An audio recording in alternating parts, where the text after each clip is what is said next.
જય શ્રી કૃષ્ણ મિત્રો આજે આપણે જાણીશું કે ગૌરી વ્રતની શરૂઆત ક્યારથી થઈ રહી છે, જવારા ક્યારે ઉગાડવા અને આખા 5 દિવસનું વ્રત કેવી રીતે કરવું જોઈએ। આથી જો તમે અથવા તમારા ઘરમાં દીકરીઓ ગૌરી વ્રત કરે છે તો આ વિડીયો અંત સુધી જરૂર જોતા રહેજો। મિત્રો, ગૌરી વ્રત અત્યંત પવિત્ર અને લોકપ્રિય વ્રત છે।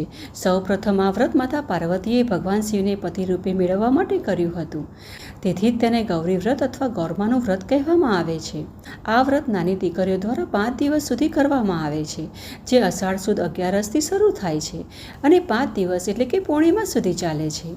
ને આ વખતે અષાઢ સુદ 11 શરૂ થઈ રહી છે 24 જુલાઈ શુક્રવારે સવારે 9:12 અને 25 જુલાઈ શનિવારે સવારે 11:34 પૂર્ણ થઈ રહી છે।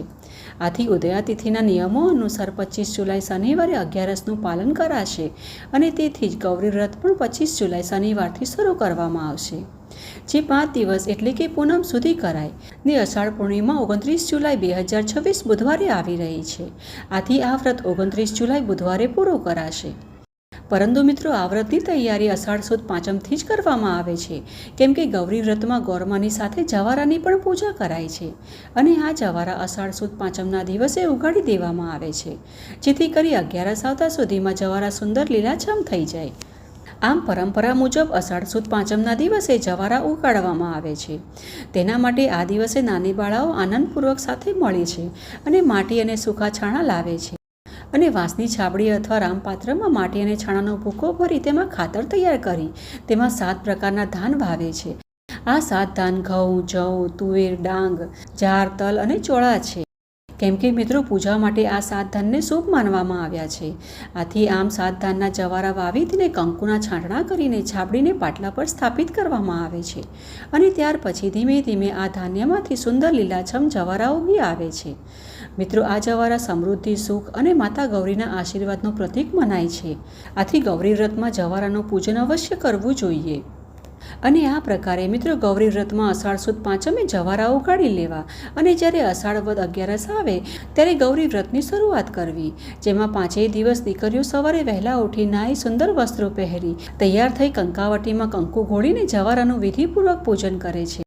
ત્યાર પછી રૂને કંકુથી નાગલો બનાવી જવારાને ગૌરમાને અર્પણ કરે છે।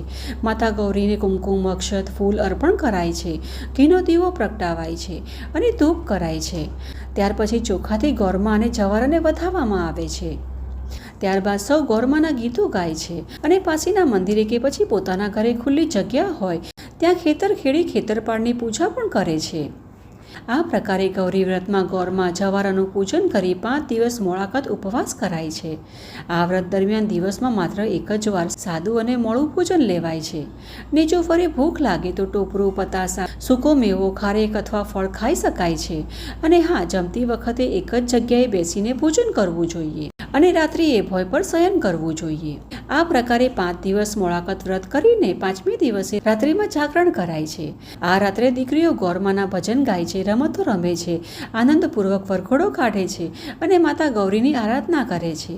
ત્યાર પછી બીજા દિવસે સવારે સૌ મળીને જવારા અને ગૌરમાતાની પૂજા કરી પાસેના નદી અથવા તળાવ પાસે લઈ જાય છે અને વિધિપૂર્વક પ્રાર્થના કરીને માતા ગૌરીને નમન કરાય છે અને ત્યાર પછી જવારાનું જળમાં વિસર્જન કરવામાં આવે છે। આ રીતે ગૌરી વ્રત પૂર્ણ કરાય છે। તો મિત્રો, આ પ્રકારે શ્રદ્ધા અને નિયમપૂર્વક ગૌરી વ્રત કરવાથી માતા ગૌરી પ્રસન્ન થાય છે, કન્યાઓને મનગમતો અને સદગુણી જીવન સાથી મળે છે, સુખ, સમૃદ્ધિ અને સૌભાગ્યની પ્રાપ્તિ થાય છે તેમજ જીવનમાં શુભ ફળોની પ્રાપ્તિ થાય છે। તો મિત્રો, આ છે ગૌરી વ્રતની વિધિ તેમજ જવારા ક્યારે ને કેવી રીતે વાવવા તે વિશેની સંપૂર્ણ માહિતી।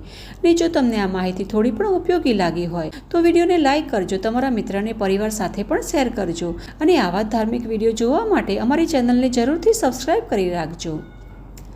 જય ગૌરમા, ઓમ નમઃ શિવાય।